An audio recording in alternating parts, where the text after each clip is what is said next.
नमस्कार, मैं सुनील शर्मा ज्योतिषी astrology your future is in your hand channel के माध्यम से दोस्तों हर बार आपके जीवन से संबंधित, राशियों से संबंधित कुछ न कुछ वीडियो बनाने आता हूं। दोस्तों आज हम बात करने जा रहे हैं कि कुंडली में एक मात्र ग्रह हर ग्रहों के मुकाबले खुद फल देना शुरू कर दे, यानी कि एक ही ग्रह सारे ग्रहों का फल देना शुरू कर दे।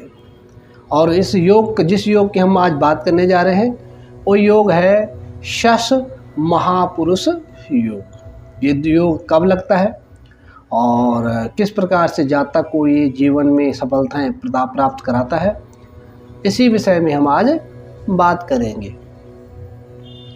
दोस्तों शश महापुरुष योग 3 लग्नों में लगता है, तो हम आज जिस लग्न की बात करेंगे वो है तुला लग्न।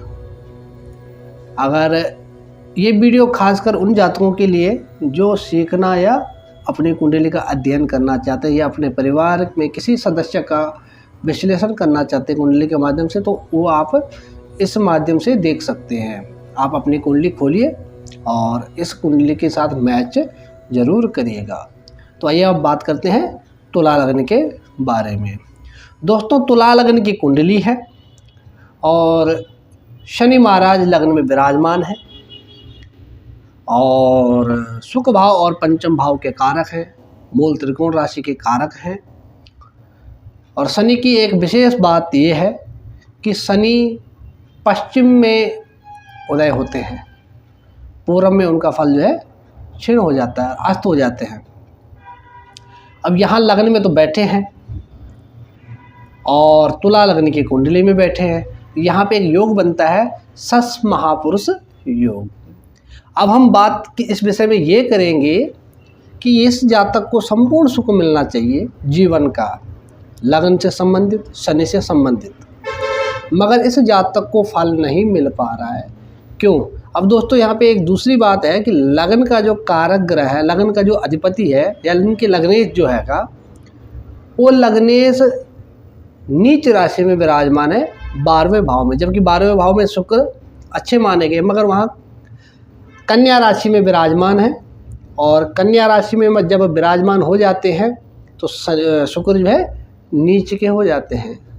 और लग्नेश है, द्वादश भाव में बैठे और नीच होके बैठे हैं, तो यहाँ पे क्या होता है, इस जातक के जीवन में जितने भी सुख मिलने चाहिए थे वो नष्ट हो गए हैं। अब शश महापुरुष योग क्या करेगा यहाँ पे?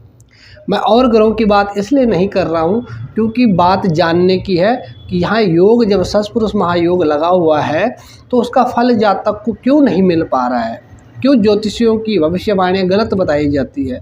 ये इसी करके दोस्तों इसका अध्ययन मैं डीपली तो नहीं जाना चाहूँगा, क्योंकि ये भी देखा जाएगा कि शनि लग्न में तो बैठे हुए, मगर किस नक्षत्र में बैठे हुए हैं और इसका नक्षत्र का जो स्वामी है वो उसकी स्थिति कैसी है। तो बहुत चीज़ें होती हैं, हम इतना डीपली तो जाना नहीं चाहेंगे। मैं आपको सिंपल और सरल तरीके से दर्शाना चाहता हूँ। शश महापुरुष योग हो गया भंग।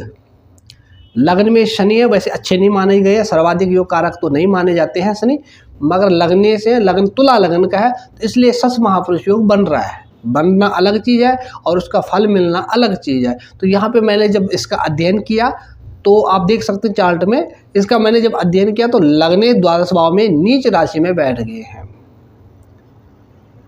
तो इस कारण जातक को संपूर्ण फल नहीं मिल पाएगा, यश मान सम्मान नहीं मिल पाएगा। जातक को जीवन में बहुत चुनौतियों का सामना करना पड़ेगा। ऐसे जातकों को सुख की कमी बहुत होगी।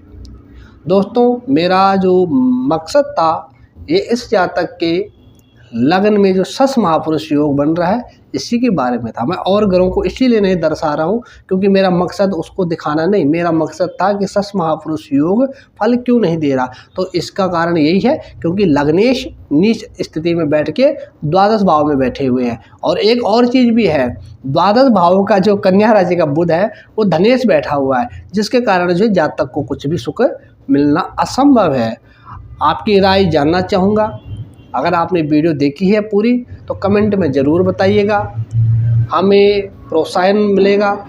और अगर आपके जीवन में भी कुछ ऐसी घटित कुछ फलादेश हैं जो ज्योतिषियों ने बताए हैं मगर हो नहीं पा रहा है, तो हम इसका अध्ययन करेंगे। आप अपनी जन्म तारीख इस चैनल के माध्यम से कमेंट बॉक्स में ज़रूर लिखिएगा।